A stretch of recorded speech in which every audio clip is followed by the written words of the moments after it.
तर एक महत्त्वाची बातमी, शिंदे समितीने सरकारला दिलेला अहवाल जो होता तो साम चाहती आलेला आहे। जी व्यक्ती मागास त्यालाच जात प्रमाणपत्र मिळावं असं या अहवालामध्ये म्हटलं गेलं आहे।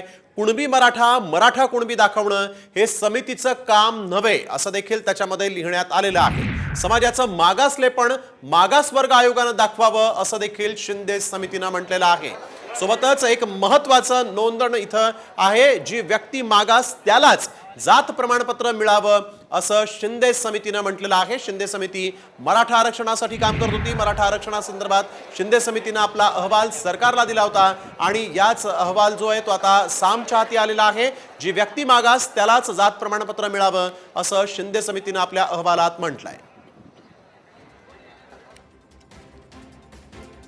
शिंदे समितीची यावेळेस या ठिकाणी जो अहवाल शिंदे समितीने दिला तो साम टीव्हीच्या हाती आलेला आहे आणि यामध्ये जो मागास त्यालाच प्रमाणपत्र मिळावं असं शिंदे समितीने म्हटलेलं आहे। मराठा आरक्षणासाठी म्हणून शिंदे समितीने महत्त्वाची भूमिका निभावलेली आहे। शिंदे समितीने या सगळ्या मराठा आरक्षणाच्या मुद्द्यावर आपला अहवाल आता सरकारकडे सुपूर्द केलेला आहे। तर काय नेमकं म्हटलेलं आहे शिंदे समितीने पाहूयात। जी व्यक्ती मागास त्यालाच जात प्रमाणपत्र मिळावं। सरसकट मागास असल्याचं जात प्रमाणपत्र देऊ शकत नाही। सर्व कुणबी मराठा किंवा मराठा कुणबी आहेत अशा निष्कर्षांची कार्यकक्षा समितीची नाही। 1967 पूर्वी किंवा निजाम राजवटीतील जातीचे सर्व तपशील शोधले।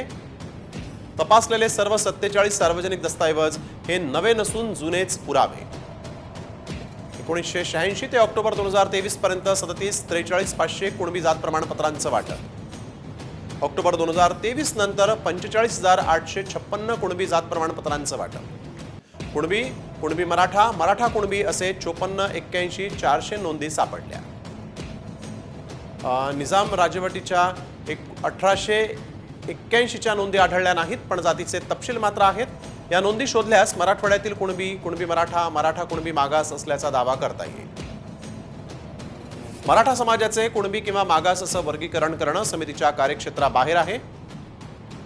मराठा समाजाचं कुणबी किंवा मागास वर्गीकरण हे राज्य मागासवर्ग आयोगानं करावं।